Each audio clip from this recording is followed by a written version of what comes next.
A partir de 1870, aproximadamente, empieza un gran proceso de reforma en Inglaterra y Estados Unidos, que después se despliega en otras partes de Europa, por el cual se crea la familia proletaria. Este proceso es la expresión de un cambio histórico de la política del capital. Hasta 1850-1860, el capitalismo se fundaba en lo que Marx denominó explotación absoluta, un régimen laboral donde se extiende al máximo el horario de trabajo y se reduce al mínimo el salario. Así, durante toda la revolución industrial, la clase obrera no podía prácticamente reproducirse. Trabajaban entre 14 y 16 horas al día y morían a los 40 años. Se da entonces una clase obrera que se reproduce con extrema dificultad y que muere muy joven, con una alta mortalidad infantil y de las mujeres en el parto. Marx ve todo esto, pero no se da cuenta del proceso de reforma que está teniendo lugar y que crea una nueva forma de patriarcado, nuevas formas de jerarquías patriarcales. Él continúa pensando, como Engels, que el desarrollo capitalista, y sobre todo la gran industria, es un factor de progreso y de igualdad. La famosa idea de que con la expansión industrial y tecnológica se elimina la necesidad de la fuerza física en el proceso laboral y se permite la entrada de las mujeres en la fábrica, de forma que se inicia un proceso de cooperación entre mujeres y hombres que permite una mayor igualdad y que libera a las mujeres del control patriarcal del trabajo a domicilio, que fue la primera forma de trabajo de la manufactura en el inicio del capitalismo. Marx comparte la idea de que el desarrollo industrial, capitalista, promueve una relación más igualitaria entre hombres y mujeres. Pero lo que vemos a partir de finales del siglo XIX, con la introducción del salario familiar, del salario obrero masculino, que se multiplica por 2 entre 1860 y la primera década del siglo XX, es que las mujeres que trabajaban en las fábricas son rechazadas y enviadas a casa, de forma que el trabajo doméstico se convierte en su primer trabajo y ellas se convierten en dependientes. Esta dependencia del salario masculino define lo que he llamado patriarcado del salario.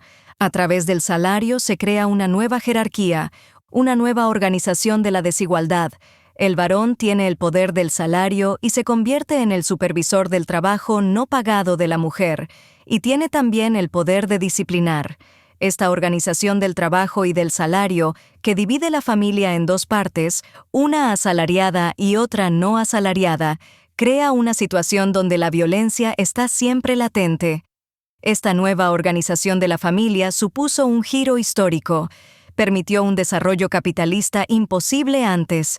La creación de la familia nuclear va paralela al tránsito de la industria ligera, textil, a la industria pesada, del carbón, de la metalurgia, que necesita un tipo de obrero diferente, no el trabajador sin fuerza, escasamente productivo, resultado del régimen laboral de explotación absoluta. Esos trabajadores que morían a los 35 años, además se rebelaban contra su situación. Toda la primera mitad del siglo XIX es de rebelión. El cartismo, el sindicalismo, el comunismo, el socialismo. Con esta construcción de la familia se consiguen dos cosas. Por un lado, un trabajador pacificado, explotado pero que tiene una sirvienta, y con ello se conquista la paz social. Por otro, un trabajador más productivo. Aquí cabe emplear la categoría de Marx de subsunción real, un concepto que usa para describir el proceso por el cual el capitalismo, con su historia y su desarrollo, reestructura la sociedad a su imagen y semejanza, de formas que sirvan a la acumulación. Por ejemplo, reestructura la escuela para que sea productiva para el proceso de acumulación y también reestructura la familia. Cuando hablo de este proceso de creación de la familia nuclear entre 1870 y 1910, hablo de un proceso de subsunción real del proceso de reproducción. Se transforma el barrio, la comunidad, aparecen las tiendas. Este modelo de familia continuó hasta los años 60 del siglo XX y es el modelo frente al que el movimiento feminista y las mujeres en general se sublevaron en las décadas de los años 60 y 70, diciendo basta a esta concepción de la mujer como dependiente.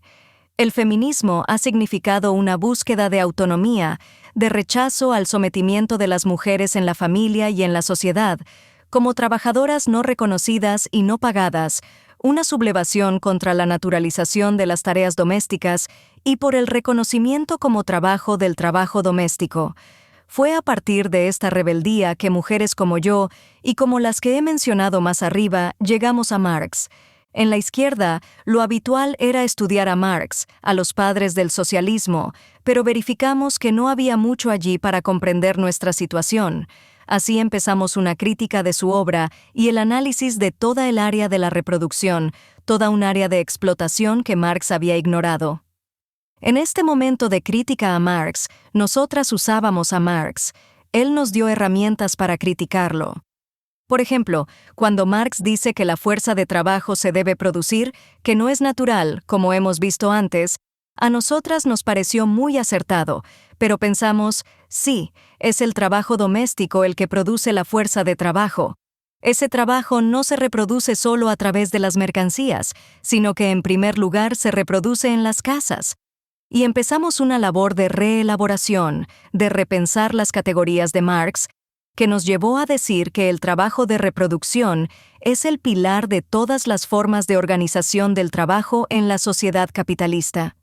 No es un trabajo precapitalista, un trabajo atrasado, un trabajo natural, sino que es un trabajo que ha sido conformado para el capital por el capital, absolutamente funcional a la organización del trabajo capitalista.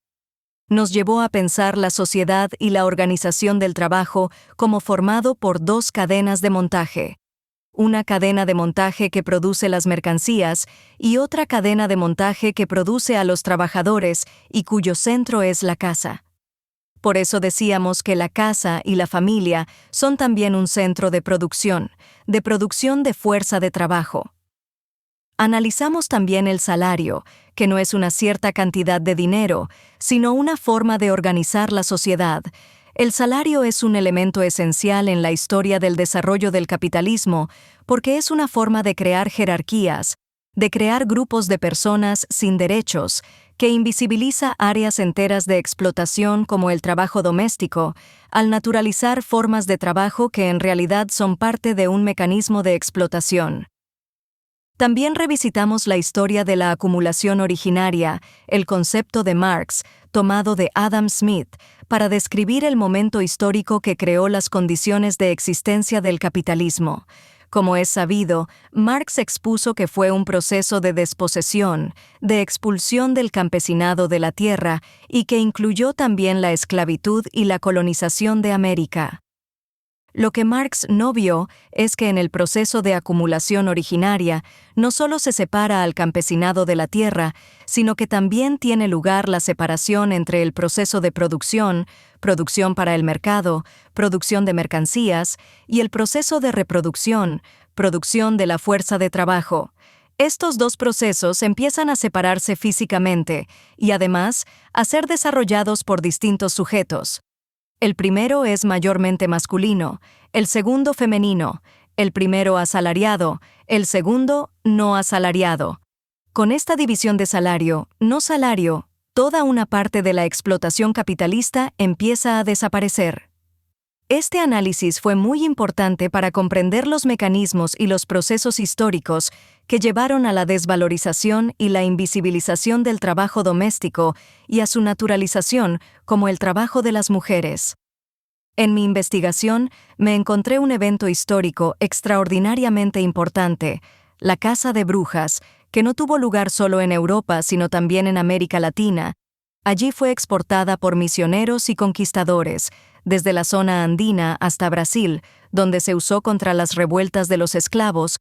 Se acusaban de demoníacos sus ritos y ceremonias.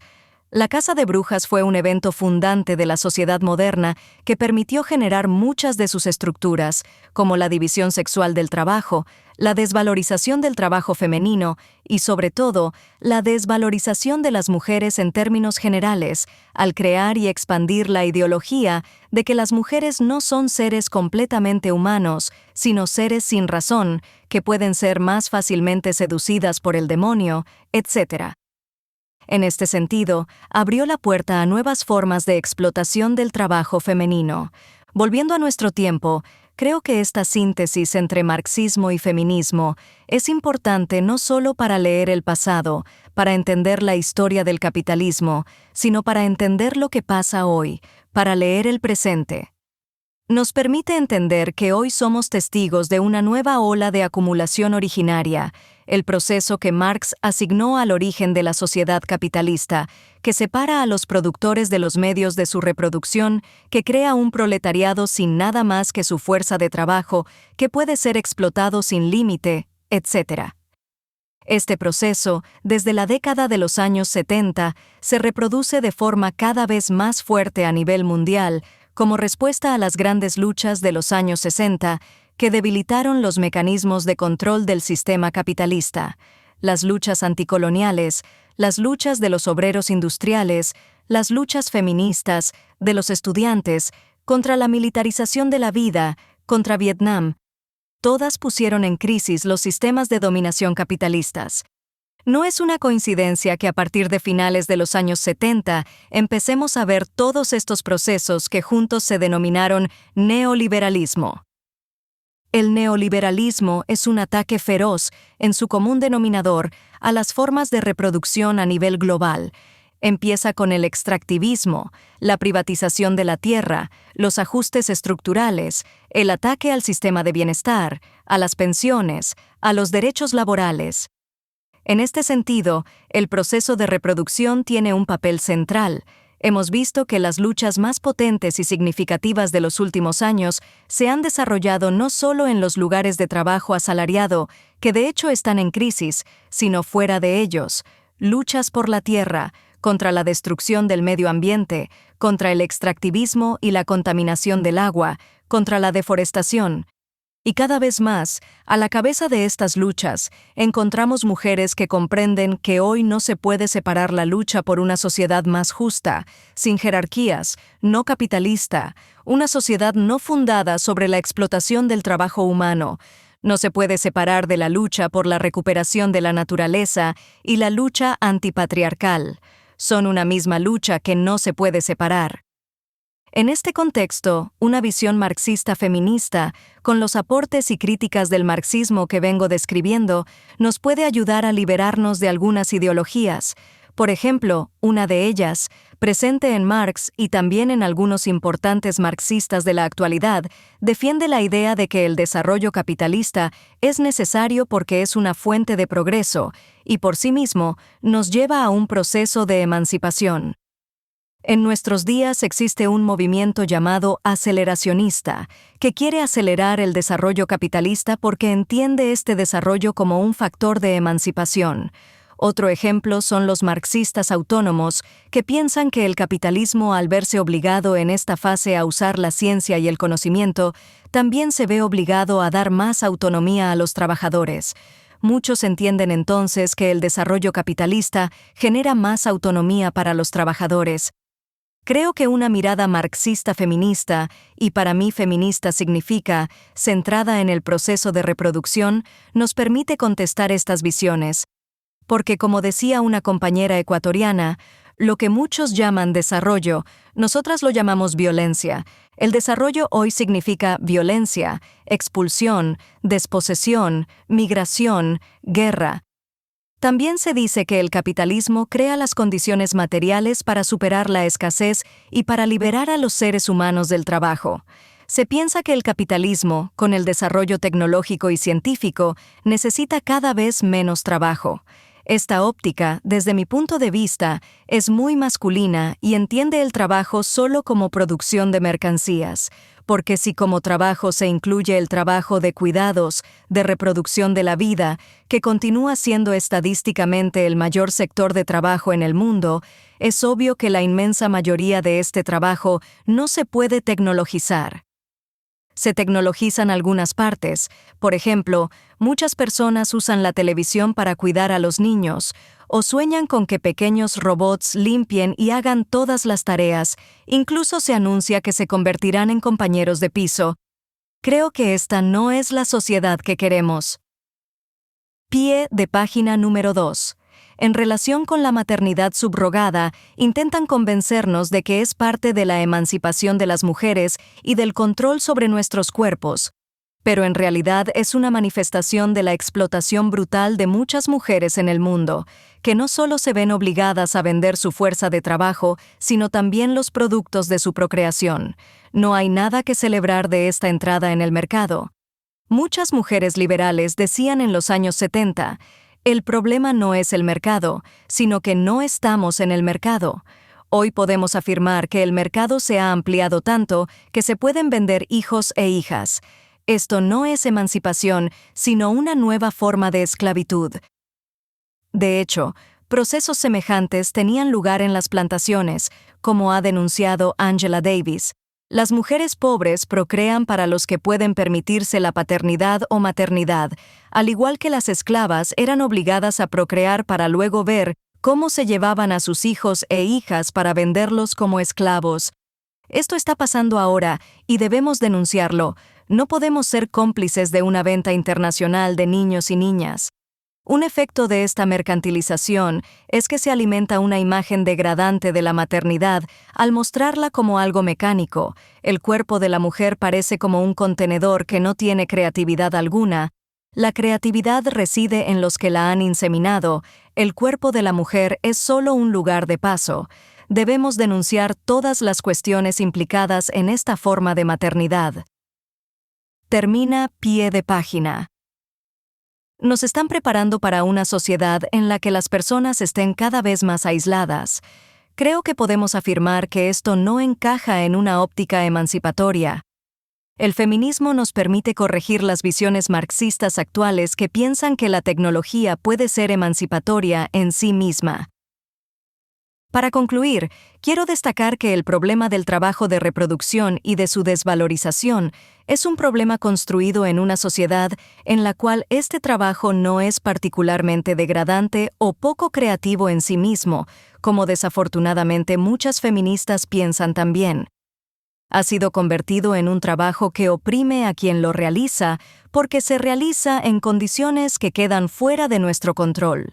En este momento de necesidad de cambio social y con esta mirada marxista feminista, creo que el cambio debe empezar por una recuperación del trabajo de reproducción, de las actividades de reproducción, de su revalorización, desde la óptica de la construcción de una sociedad cuyo fin, en palabras de Marx, sea la reproducción de la vida, la felicidad de la sociedad misma y no la explotación del trabajo.